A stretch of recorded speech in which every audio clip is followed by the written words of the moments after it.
Welcome. Good morning, good afternoon, good evening, wherever you are in this lovely world and at your own screen, and visiting us in our fantastic Serum Condor show with our most beloved experts, discussing now for the eighth time, if we count it correctly, on the topic of AI with Dr. Michael Wu and John Reed in Economica. It is a pleasure. In our eighth episode, we want to continue our dialogue, which we have started with a lot of fun, a lot of edutainment, which we gained by Dr. Michael Wu and John Reed. Michael and John are taking several different positions sometimes, and sometimes they are united. So you never know how the show will run. What is always unique is that you have a lot of knowledgeable statements and you have a lot of love and a lot of empathy, which is coming through them and their expertise and the whole discussion. We love to introduce also the audience to get into interaction with us and make it even more vivid, as we love to have it vivid with the interaction with the audience.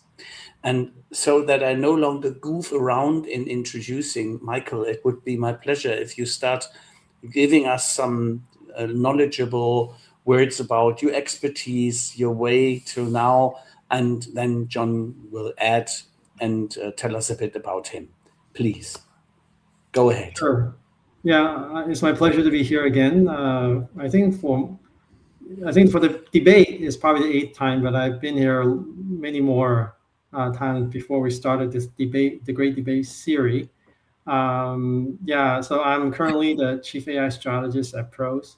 As I was just telling these gentlemen before the show, that my role at Pros actually have evolved just like any other company that I've been with. I always started out with research, building algorithms, and then turn them into product, and then eventually deploy them, talking to customers, and then my role kind of start to evolve to be more externally focused and be a thought leader, educator,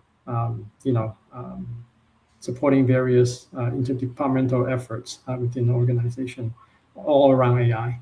Yeah. So that's in a nutshell what I do. John.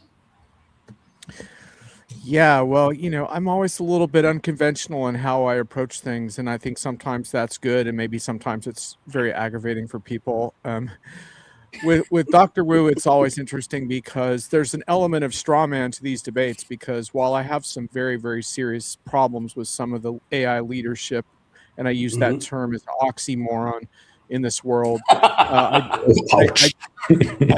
don't have that problem with Dr. Wu, who I consider really a standout ethical practitioner who knows his shit inside and out.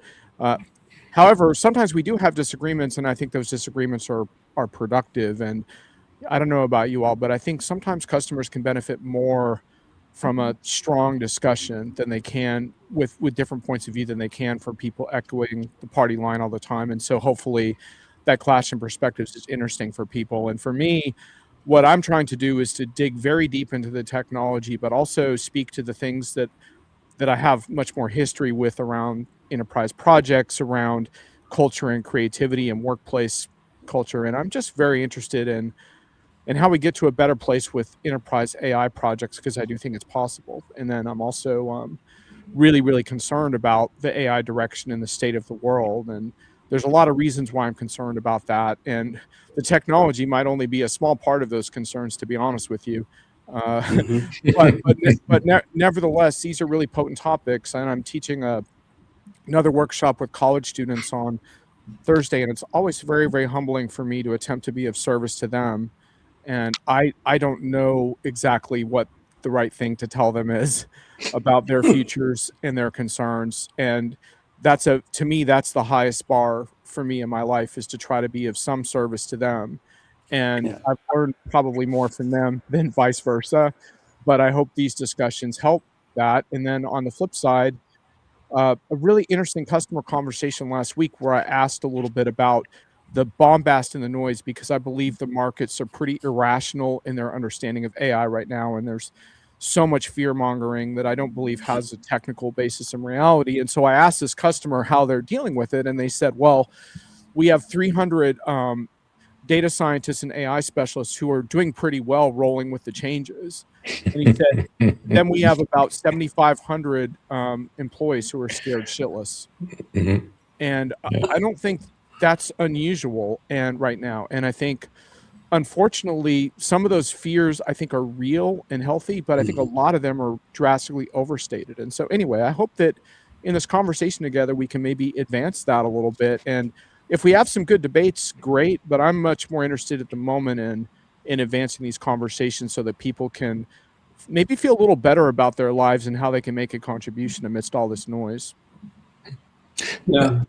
If you are finding out what the real contribution for those students is, tell me, please, so that I can tell one of my personal, or two of my personal college students. Well, I would love to do that. And one thing I would love to get Dr. Wu's reaction on here, which would be interesting for me to hear your perspective.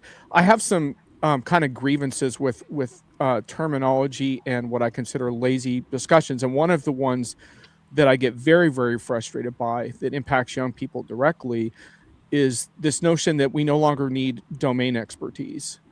And I just did a customer case study from an interview I did at Zoho on stage, where I talked to a customer in the healthcare industry, and he talked adamantly about both his aggressive adoption of AI, but also how, when it comes to clinical decisions, he wants humans to be making those decisions with AI information helping those decisions, right? But he was adamant that those domain experts can't be replaced. And on another paradigm, I've been pursuing causal AI, because causal AI is a very fascinating way to understand that LLMs actually don't understand causality, though you can help them, but they don't inherently understand causality.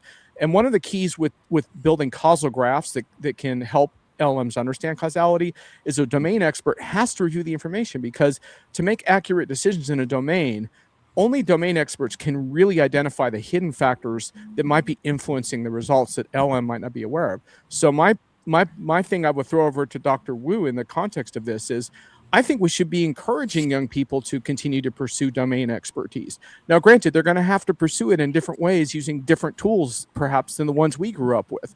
But I just think it's really tragic. I had a young person tell me last time, I'm doubting my career in math.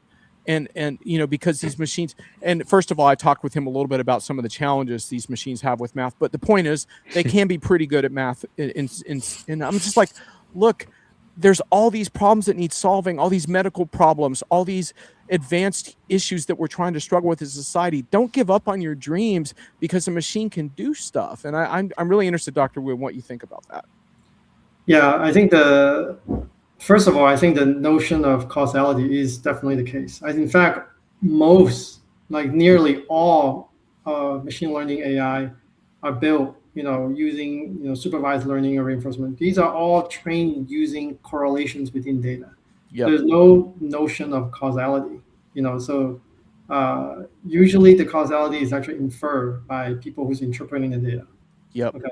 So, and sometimes these causality are kind of pretty obvious to human beings, but very often, in some, I would say, things that are not so obvious, like in like in medical science, in social science, right, economics, right, where the system is so complex, right. There's so much, I would say, these spurious correlations, and hidden kind of causalities that you may not observe.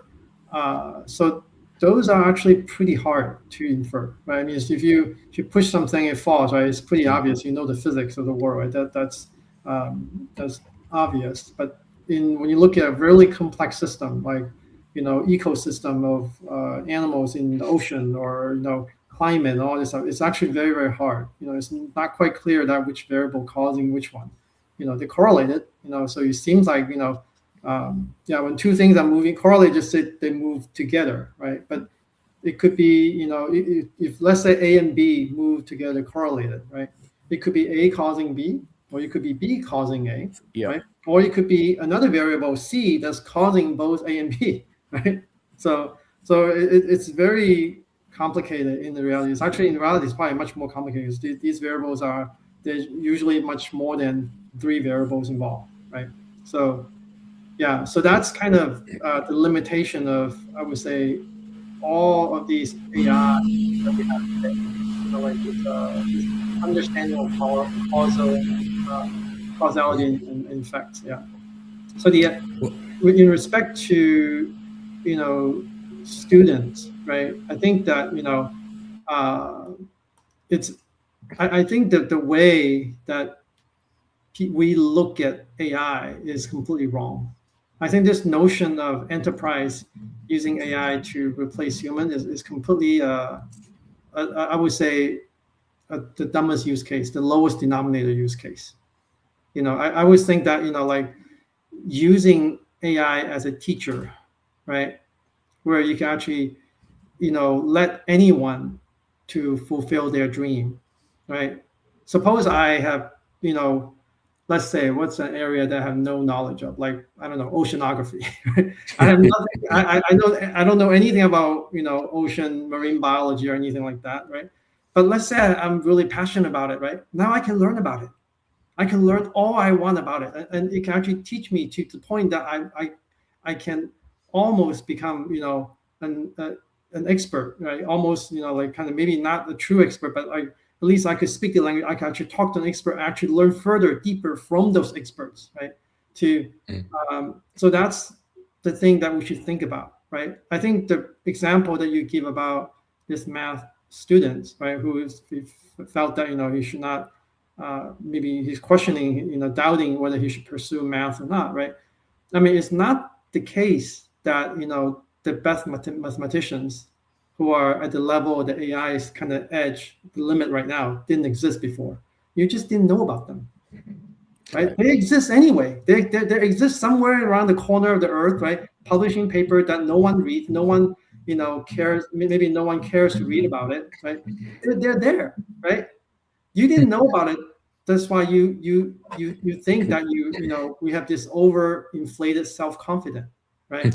They were there always, right? But now it's actually a good thing that you know about it, because now you can know what has been done and actually pursue something that truly is novel, right? I think this is an example that I sometimes, it's a family thing. I talk, my wife sometimes like to cook, and she would like to invent new dishes and new combinations of ingredients. And they say, "Oh, I invented something new." So like, you haven't really invented something new unless you know what everybody else have done previously, right? If truly no one has invented this combination of recipes in this way, right, then you truly had invented something, right? If you just found some novel combination that you had never tried before, that's not an invention. You just accidentally stumble upon something that probably many people have stumbled on, right? You just didn't know about it, right? So it's not truly, I would say, innovative in that sense, right? Mm-hmm.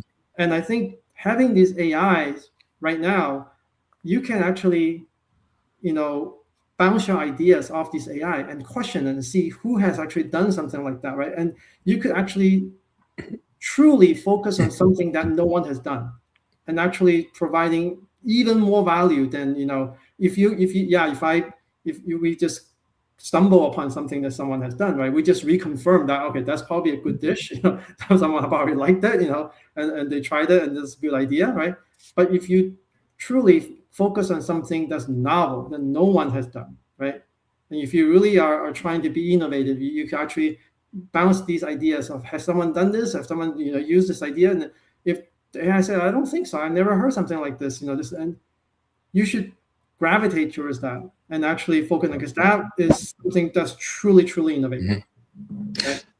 Michael, brief question in between. So there's this proverb, excuse me, that says correlation is not causation, which we are all get trained upon, to not confuse those two. Now, if those models are constantly, by training, work on correlation, doesn't that delimit their value or diminish it even? Yes. They do. I mean, the value actually comes from the fact that human actually interpreting, those results and understanding the correlation, understand, which one is actually just correlation and which one is actually probably a causation. And the fact that human can actually further to do experiment on them, right? And actually determine which variable is causing what, which is causing which one. I might take a small issue with that, Thomas, in the sense that I think that it's not so much that it's a flaw in the model that you need to understand, but if you understand it, you can mitigate against it.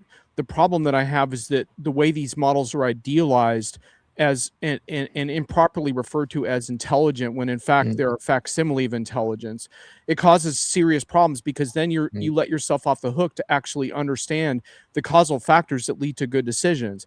And if you want to use these models to support decision making, you sure as hell better understand that they might be missing certain relationships and certain variables that are crucial in your industry. Obviously, healthcare is a very potent example, because if you get those decisions wrong, it's life or death. And in many cases in healthcare situations, there are so-called confounders that are not visible to the language model that are crucial to the decision itself. But that's not necessarily that you can't use the model, though. I mean, that's the thing. You just have to understand better how to mitigate against that. And at times, enough correlations can add up to a causative relationship. So it's not like it's wrong. Like, so for example, like a really simple one would be, LMs don't understand that smoking causes cancer. They perceive a two-way relationship between those semantic terms, right? But they've been trained on enough human text that says smoking causes cancer that if you ask them that, they're almost always going to get that answer correct, which creates the illusion that they understand causality when in fact they do not. And it's the human who actually come up with that assertion. Exactly. And so in my mind, this is all about us embracing imperfect tools, but putting them in an ethical and smart architectural context where they work better. And that's why I actually really like enterprise AI, because I think enterprises are inherently, not all of them, but a lot of them are more cautious and thoughtful, because they don't want to embarrass themselves and make bad decisions. Whereas some of the pure play AI vendors are in such a hurry to justify their valuations that they really don't mind putting out tools that surface bad information. Yeah, maybe another comment on this, causality, right? I mean, because I think, if these AI are really good at, drawing correlations, right, then use them for that, right? Sometimes the correlation is actually useful to see. Sometimes, there may be like 50 variables involved, right? You may only know of like 30, right? And 20 other ones are actually correlated. They may not, that you may not consider. It's really good to have them to surface those. So so you can actually look at them and see, does this look like something that's causal? Is this anti-causal? Is this a common cause, right? So you can actually identify and surface those variables, right? At least for you to consider, So I think use it in a way that where its strength, where the LMs are good at, right? Is crucial, right? So. Yeah, and causal AI vendors are doing really interesting things around context graphs, but in this case, causal graphs. So providing LLMs with causal graph context to help them understand, hopefully, specific domains better. And I think that's really encouraging. But that does get me to one thing I did want to air out today. And I know, Thomas, you have a bunch of questions, so I'll stop hijacking. I will stop hijacking the conversation after this last comment that I want to make. But there's a number of semantic terms that are used carelessly in enterprise AI circles that drive me crazy. But the one I want to pick on today is grounding. LLMs are not grounded by context. Context is coming in from the side, if you will, to influence at inference time particular decisions. And it's very, very encouraging the developments with context to make better decisions, to automate processes in smarter ways. I love context engineering as an enterprise AI discipline. And in fact, like when you see the improvements in stuff like Claude Code and stuff like that, that's very much about pulling verification information from context to make code better and all of that. And so I'm supportive of that. But when you call it grounding, I believe that's on the verge of being deceptive. And the reason I don't like it is because someday I think we are going to have grounded LLMs. Because when you think about how humans learn on the basis of what you would call evolutionary priors that exist in knowledge, and then you add your learned experiences on top of that. And I think ultimately, this is my prediction, I could be wrong, that ultimately LLM probabilistic architectures will sit on top of a truly grounded foundation of some kind of world model logic that they don't have now. Now, it may be hard for us to agree on all of those rules because as cultures, we can't agree on anything right now. But I think we could probably agree on certain things. And so eventually it will be grounded. But right now it's not grounded. And all the time I get quotes like a causal graph guy I was watching on YouTube the other day that was like, yeah, this is how we feed the context in. If the LM will take the context or if it doesn't. And I'm like, it's not grounded then because you're trying to get it. It's a guidance. It's not grounding. It's guidance. That's different. And I really, really dislike that term. And I hope, Dr. Wu, that I haven't trampled on your favorite terminology, but I just don't like it being used that way because I think someday it will be grounded. And right now it's not. I think I do agree someday it might, but not with the current architecture. Yeah. It's going to have to be some kind of a new, yeah. So the current architecture where all these language models are built on is this transformer architecture, right? So the transformer architecture is, I think the fundamental thing is not whether they're grounded or not. I think the fundamental thing is probabilistic and deterministic. Right. So you ask the same question twice, right? Exactly the same question, give you two different answers, right? Very common experience that we all experience, right? Why? The inputs are all the same, right? So I mean, they should give you the same answer, right? So this indeterministic output, means that there's some randomness inherent in this LLM's architecture, and that actually comes from sampling, right? When you actually try to predict the next word, right, you don't always pick the most probable next word.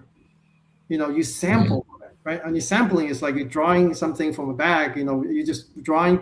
The high probability ones are more likely to be picked, but there's no guarantee that you will always pick the highest probable or whichever one that you may get, right? So when you pick the next word, right, it may actually change the following word. So it actually may change direction of how this discourse this answer actually goes, right?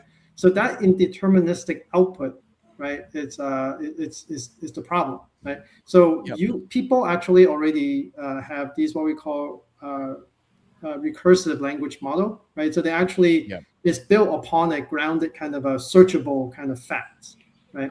But if you still have that kind of, you could tell it, okay, now answer all user question based on these facts. And you could tell them that, right, explicitly.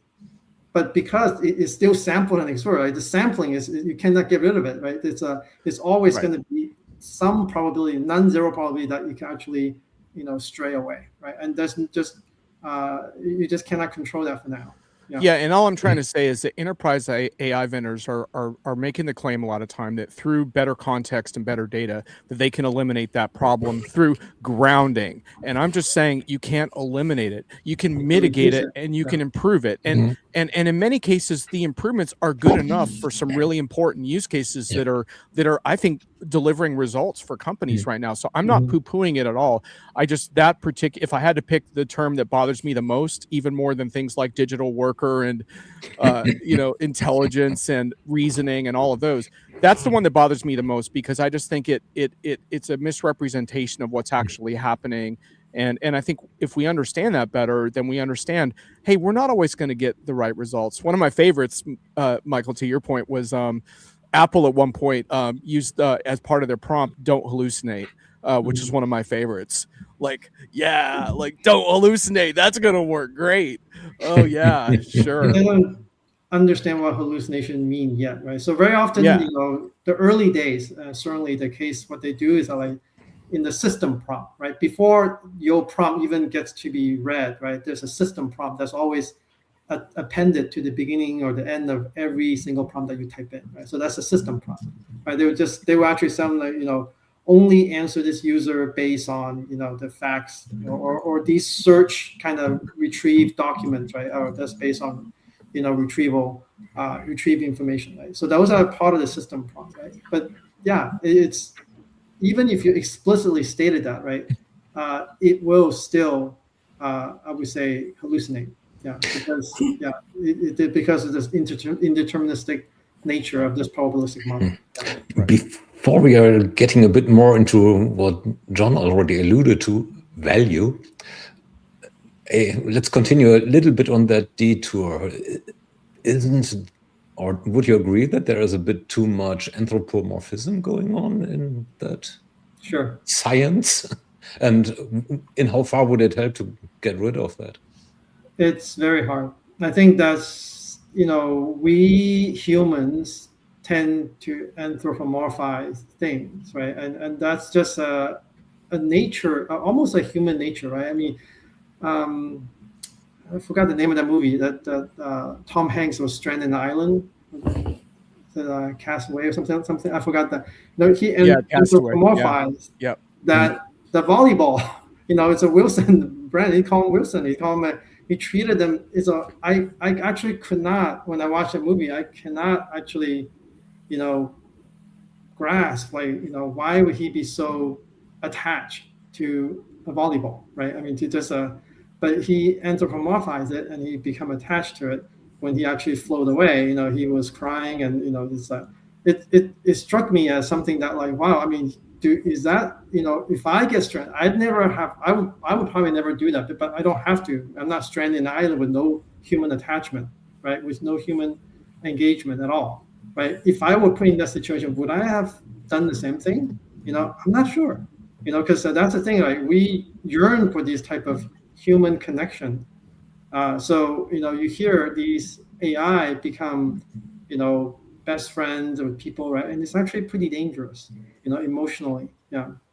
Yeah. Just imagine people are marrying AIs. Yeah. Well, indeed, because I watched a documentary about that. One of the guys that married an AI said, well, the AI doesn't argue with me. It's always nice to me, and blah, blah, blah, because, real women have all these expectations, and so do real men. And, now I can, like, not have expectations from humans in my relationships. And it's so wonderful. You can only have no expectation to a machine, not a human. Yeah, exactly. I just pray his digital spouse's memory doesn't get wiped, because that would be a real drag after the marriage.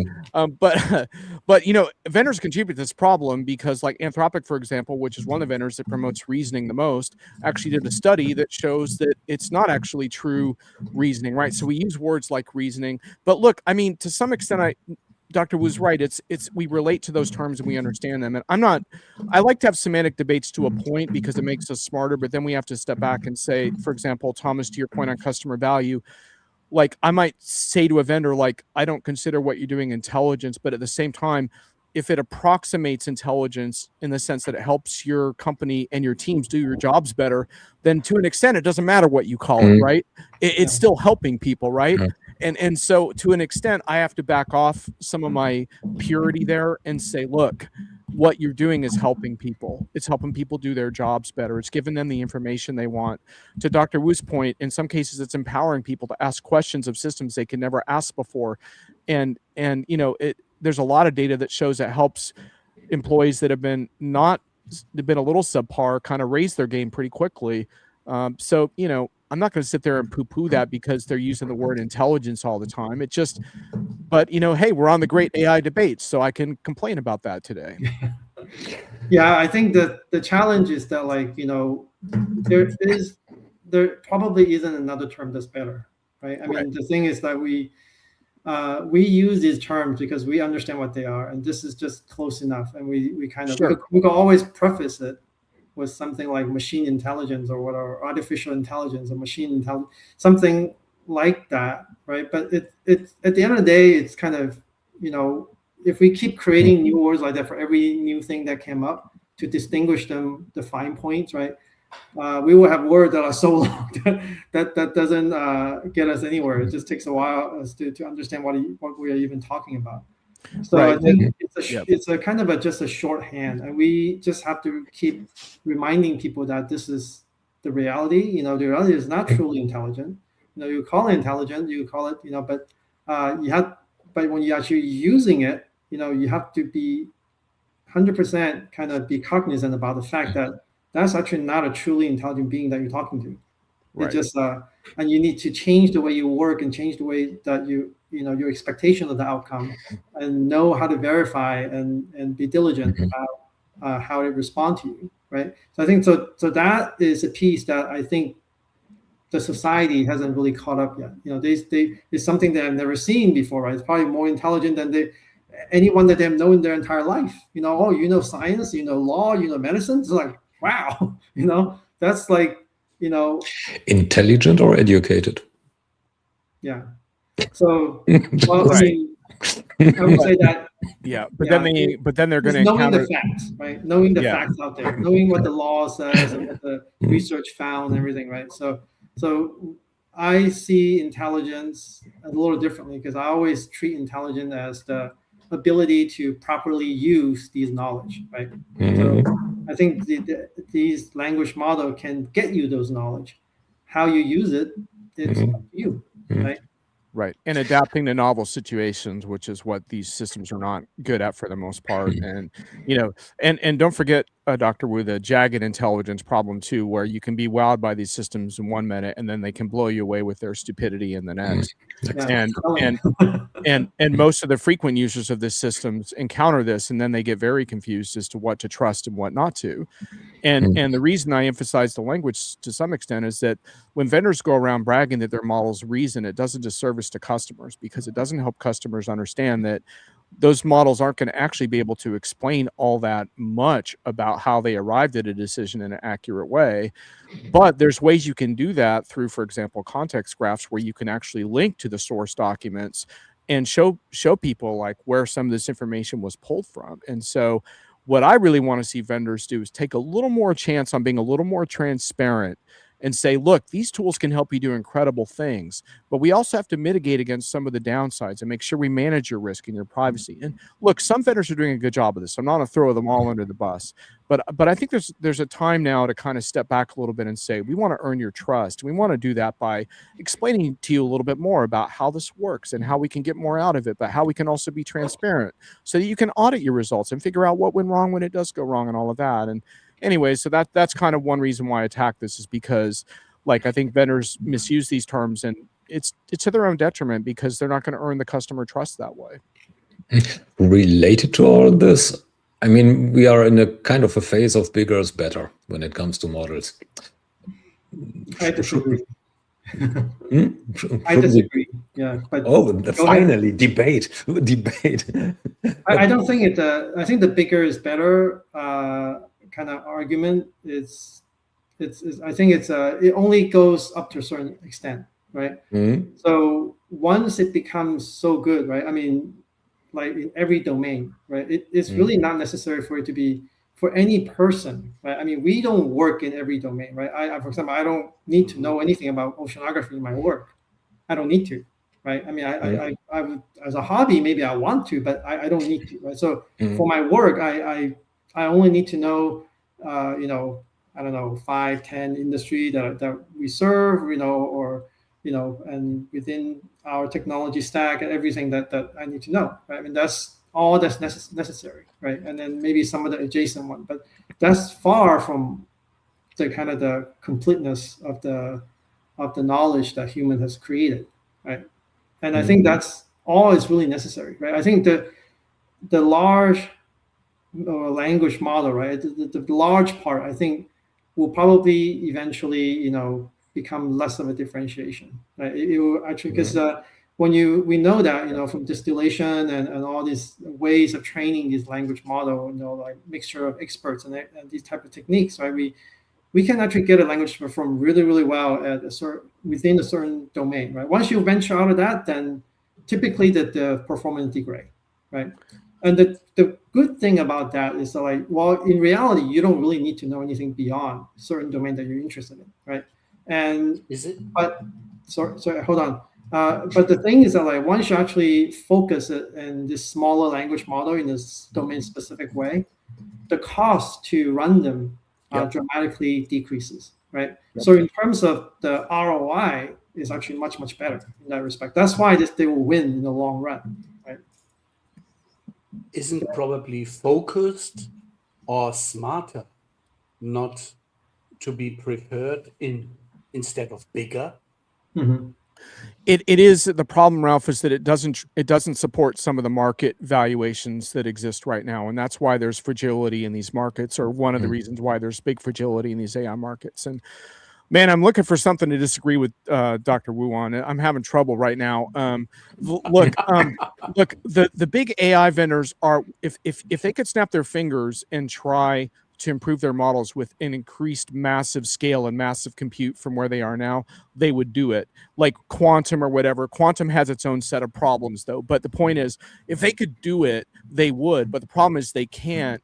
And reasoning was really the last quote unquote major breakthrough. And in fact, a lot of the focus, like I described with things like Claude Code, was really more about tool calling and third-party verification rather than expanding those models. And Thomas, in an enterprise context, the focus is absolutely with the vendors on, they do use the frontier models for certain things, but it's exactly what Dr. Wu said. It's about right-sizing models, domain-specific models, making those models more affordable.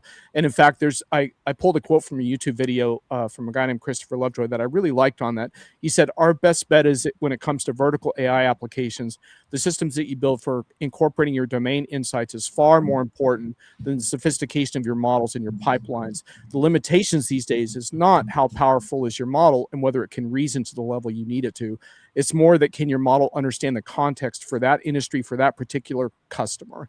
And I think that a lot of enterprise vendors are starting to figure that out. They're not all at the same place in terms of being able to deliver on that, but it's a much better approach, but it doesn't drive the same valuations in the short term. Now, in the longer term, as this gets deployed across various teams and departments and regions, the benefits are going to start piling up and the math will start to look better, but it does reduce your costs, but it doesn't magically create like massive economic growth. That's the problem with it. I want to make this statement a bit more clearly, such as Aleph Alpha was focusing on public sector, or Black Forest, the guys who do the cool graphics. Those are the small ones I love in a way that they pee at the knee of the big ones and show them, hey, we are better and we know it and you will know it or you buy us. Yeah. And the guy from Austria who is now with Mr. Ortman's company, who simply said, why aren't there the agents which are so smart assisting me that I have a real fun co-working with it, and it does my job, and it does what I would like him to do in an autonomous or somehow autonomous way. And that is interesting, how such an idea from a one-person company, solopreneur, typical one, is starting to create something with the big ones have not yet achieved. Yeah, I don't have much more to comment. Basically, I think that unfortunately. But I do see maybe one kind of counter argument, to this small language model, even though I agree with it, that for these large language model vendors, right? I mean, they had to provide this language model to everybody, right? So, for it to basically, provide this model for everybody, right? Since I don't know what everybody's expertise is, right? I mean, or what they want to use it for. Some people may ask it about medicine. Another person may ask it about law. Another person may ask it about oceanography or astronomy or whatever, So they don't know that in advance, right? So they just built all the knowledge into it, right? To try to, in the attempt is to serve everybody. But I do think that there's still a way to make those more efficient by doing it in such a way that you use mixture of experts in a really good way. So maybe through usage, right? Through your usage pattern. I know, maybe initially you can have a large language model, but over time, as I learned about your expertise, right? You never asked me about, say astrophysics. So I'm just gonna maybe, like turn some of those off for you for the question. So it becomes not a part of your context.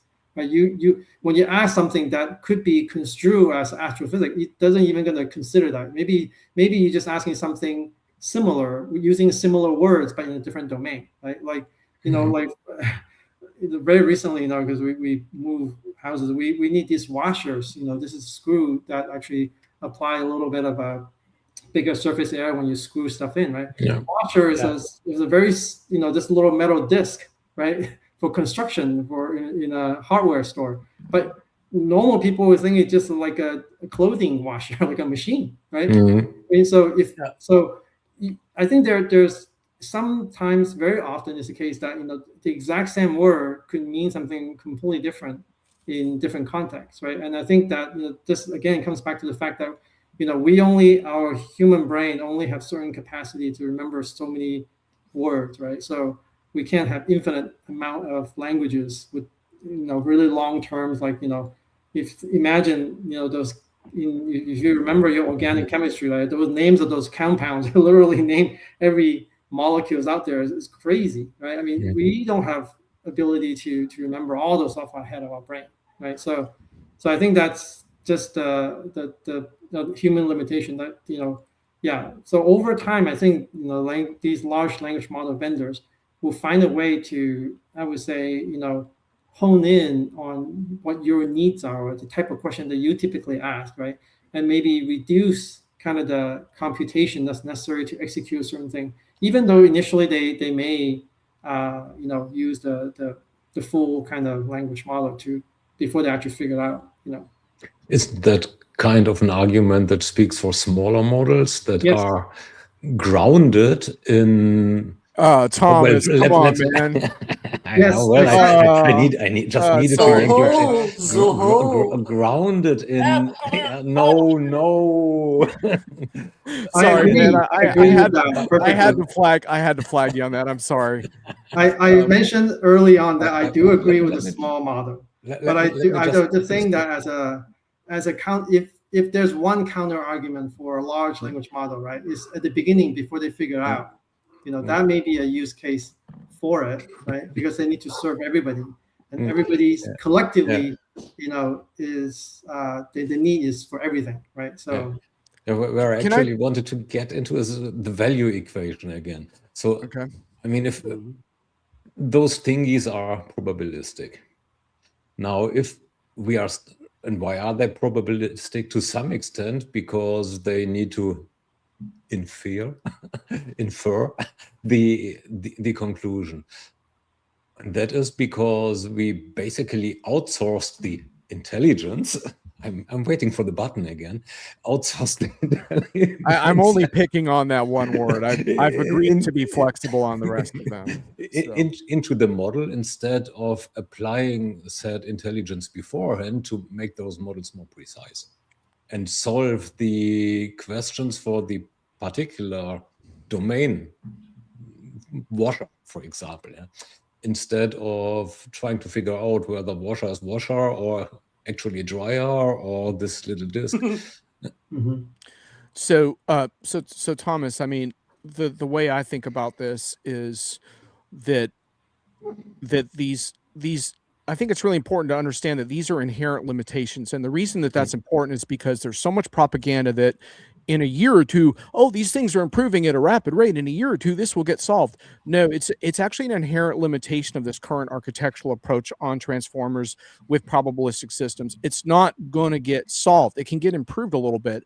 But as I just alluded to, it's more about how you mitigate and constrain these systems along with others. I call it compound architectures, where you do have deterministic workflows you invoke. You do have LLMs judging LLMs. You have various third-party tool verification systems that constrain it. And you have some rules-based systems too. I had a really good discussion with an agentic commerce expert that I published on Diginomica about this, where he talked about, well, how can agentic commerce be deterministic? And it's like, well, just to some extent, my personal belief is it can't, but he had a lot of good answers in terms of how you can create predefined limits for certain accounts, for certain kinds of transactions and all of that.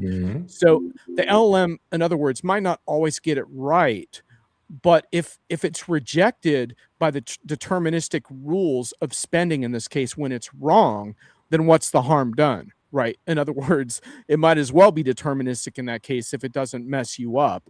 Now, granted, we have to talk about new threat vectors and other security risks and all of that with authorizing these systems to go spend your money. I'm not going to be doing that tomorrow.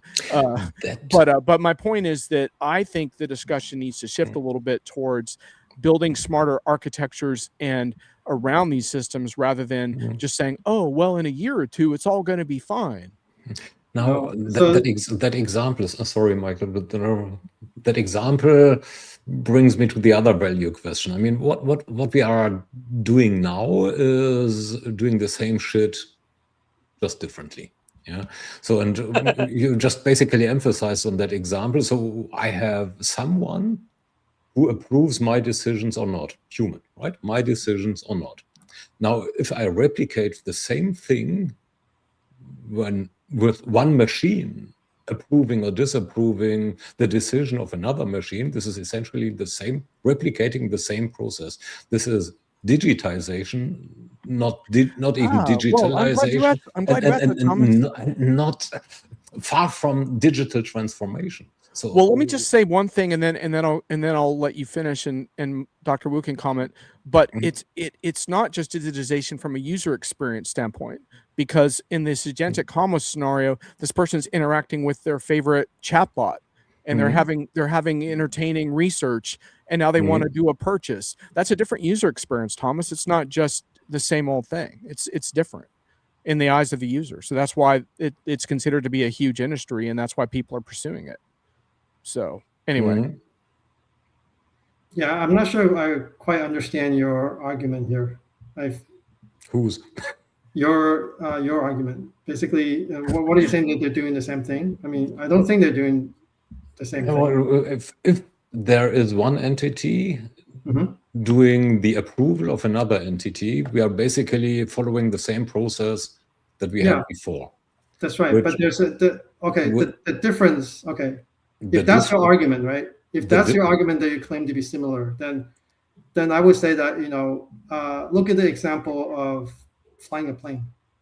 I mean, your autopilot can probably fly the plane better than the pilot, and they don't need to rest, they don't need to sleep, they don't need to take bathroom breaks, right? They could be on the entire duration of the flight, right? Why do we need pilots? Why do I need planes? I could teleport. So that's the actual argument. That's the actual argument. So we are staying within the confines of the existing process instead of using this technology with its, another buzzword, sorry, John, transformative capabilities. Well, to their capabilities, we are basically stripping this technology of its power. So let me give you an argument, okay? Because the reason is because you can't hold this AI accountable, right? How are you going to hold an AI account if it made a decision and it was a wrong decision? Let's just say, using the flying a plane example, right? Let's say AI made a decision and some accidents occur. What are you going to do? Are you going to remove all autopilot from planes? So from now on, planes are fly completely manually by humans? Do you think that will help the airline safety industry, or do you think it will be worse?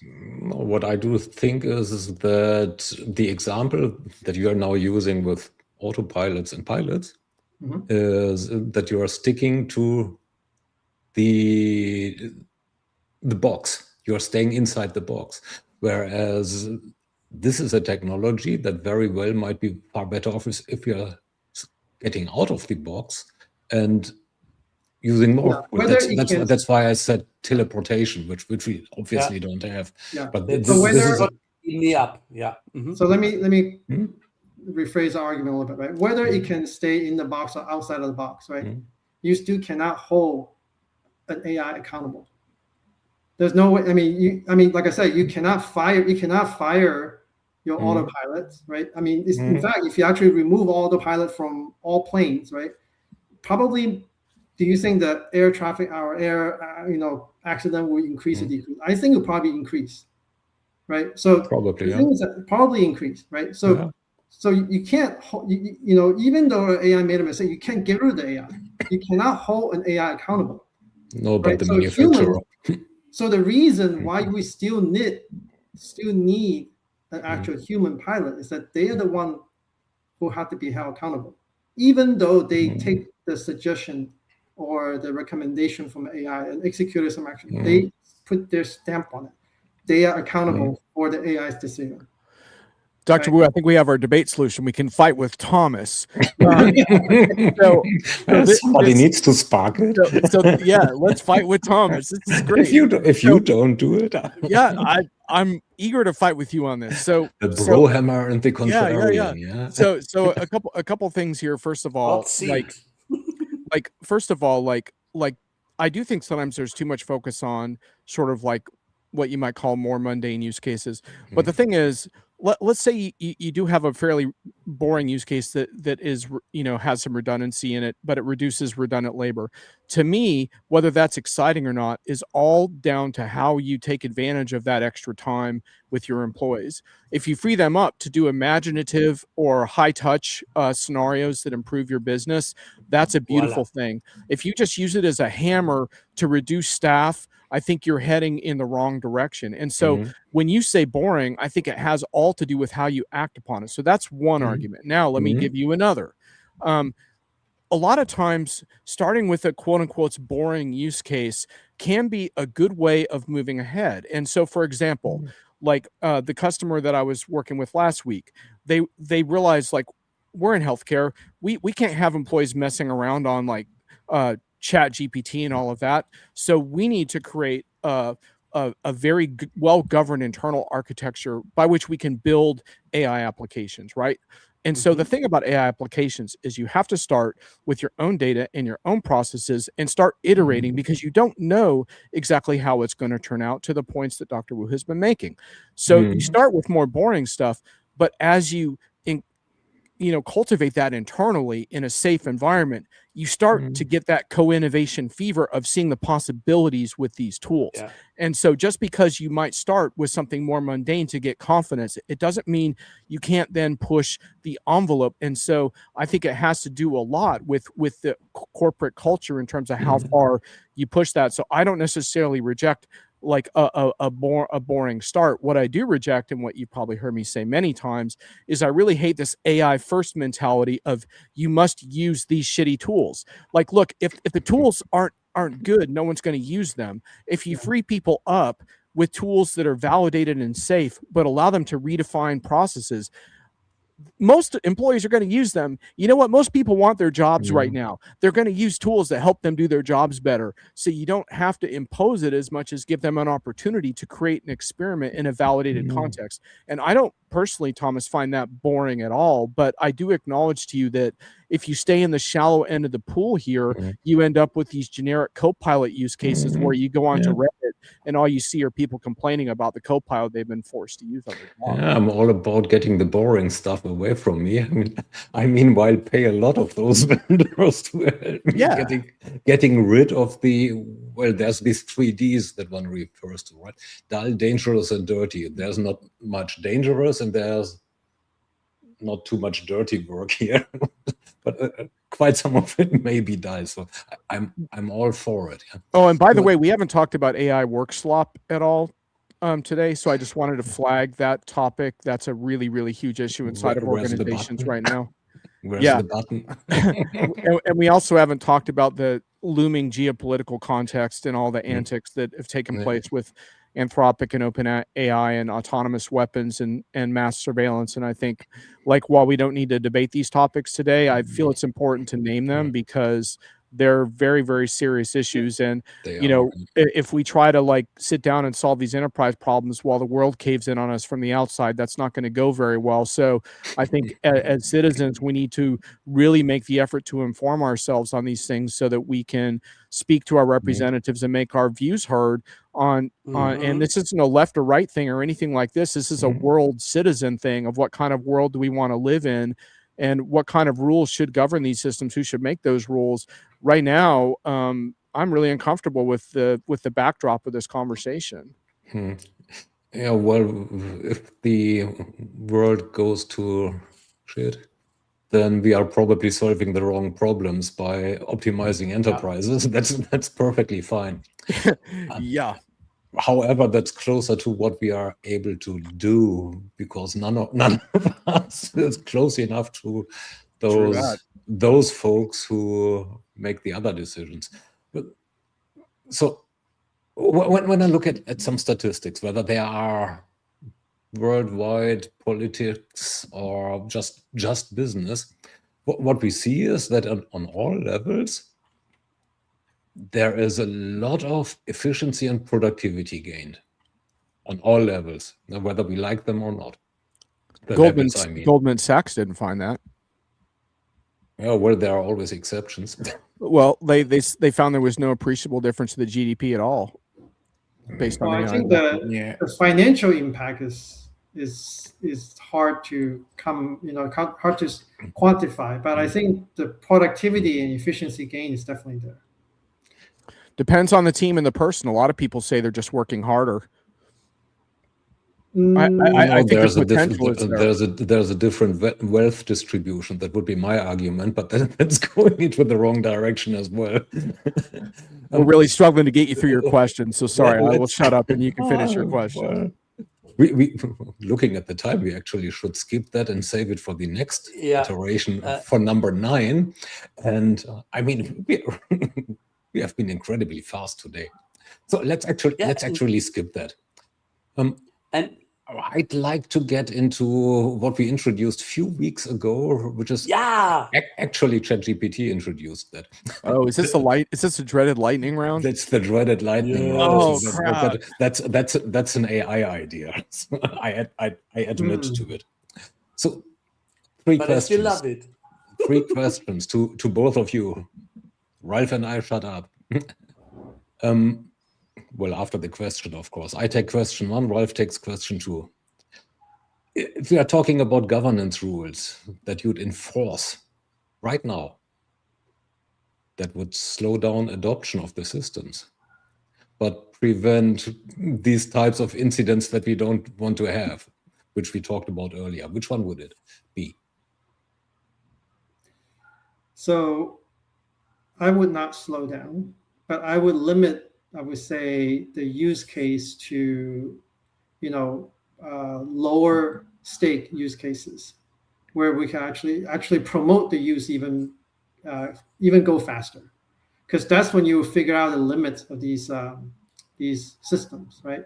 And then you progressively expand that to higher risk use cases, right? I mean, I think we need to go fast.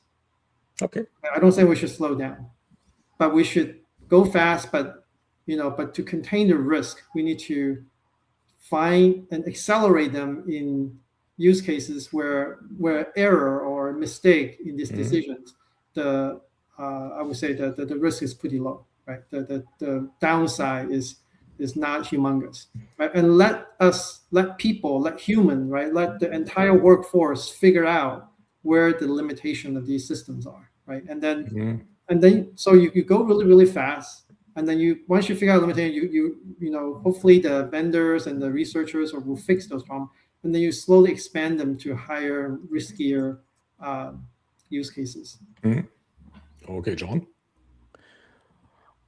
Largely agree. I think the EU AI Act was helpful in terms of starting to define a risk framework. And I think risk frameworks are really important. And I think AI development should be subject to risk frameworks, but you can't slow down on the innovation side, even if you wanted to. And bad actors are never going to slow down, so you can't slow down.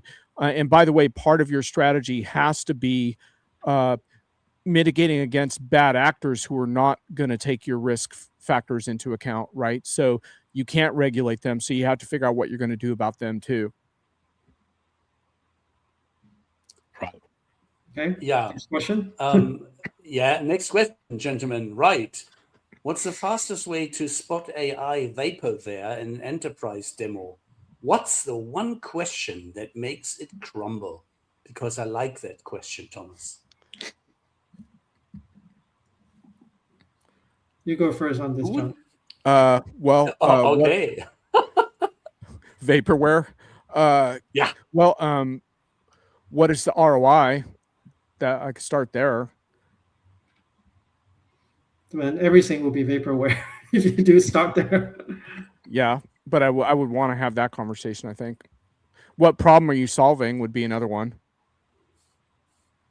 Yeah, I think it's actually getting harder and harder to spot this vaporware, because right now, even with these coding agents, you can actually code up a perfectly functioning app or software package or whatever that's actually decent and demo really well. Okay, and I think the ultimate kind of thing is really I don't think the traditional way that enterprise vet these kind of vendors is sufficient. You ask, you have this RFP or RFI or whatever. I don't think it's enough. I think we need to really dive into it and dissect kind of the use case and how people are actually using it, and talk to people who are actually using it, and understand the limits. I think, yeah, that's what's really going to happen.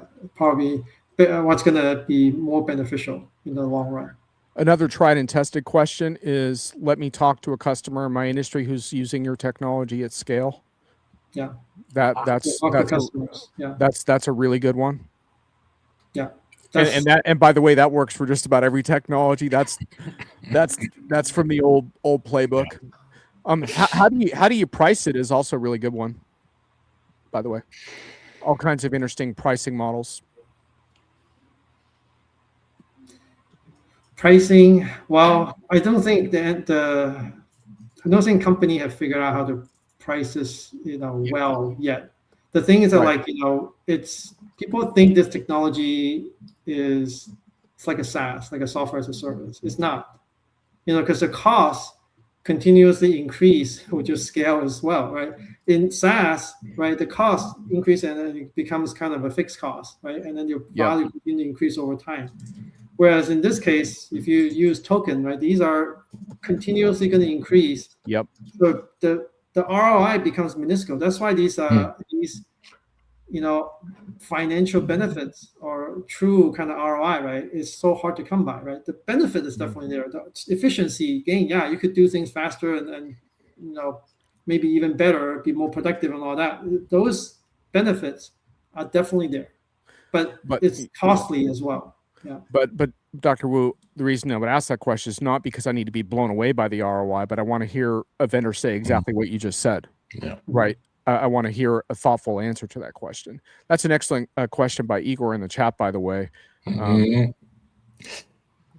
is so great talk. So actually, we need to get into the wrap up slowly but steadily. Actually, quite fast. So Igor praises you. This is. It's kind of small for me to read. My screen.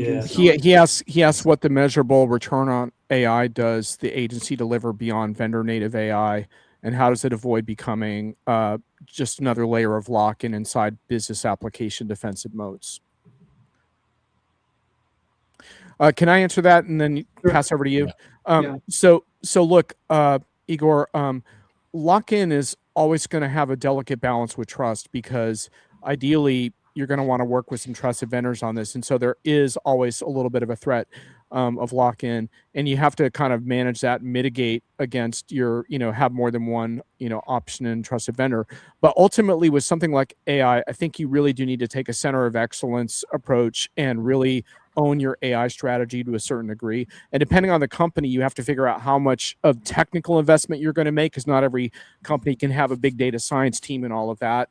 But you still need to really take ownership over your strategy and your skills transfer and all of that. And even if you mostly have a vendor employing your agents for you right now, you still want to be investing over time in owning more and more of that competency. Yeah, so I would say, over time, this language model will be commoditized. Yep. I think to some extent. I think that, I think what's important for you in the future is not to just take ownership of your strategy, but take ownership of your data. Okay, because and not just the data that you feed into these language model, right? All the interaction with employee with these AI, every question that they ask, every response that you get, right? get those as well, right? And make, so that way, when you actually decide that you're going to switch off and go to somewhere else, you have all those data to, so another language model can read all the those become the context, right? Those old data, historical interaction of your employee becomes the context and the memory that, you don't have to start from scratch again, right?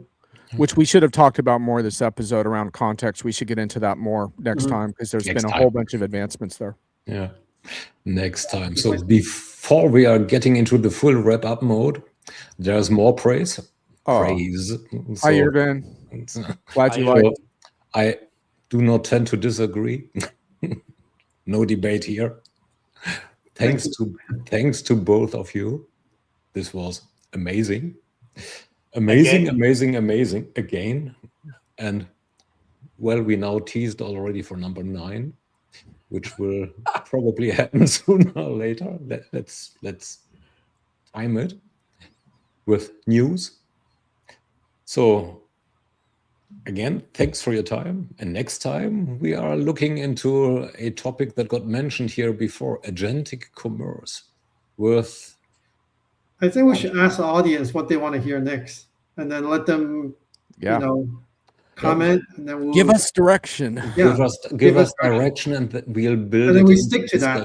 And then I feel like we need to be more focused. I think there's so many things that we could talk about, geopolitics, work swap, and everything that we wanted to talk about. But is this what you want to hear? So let us know.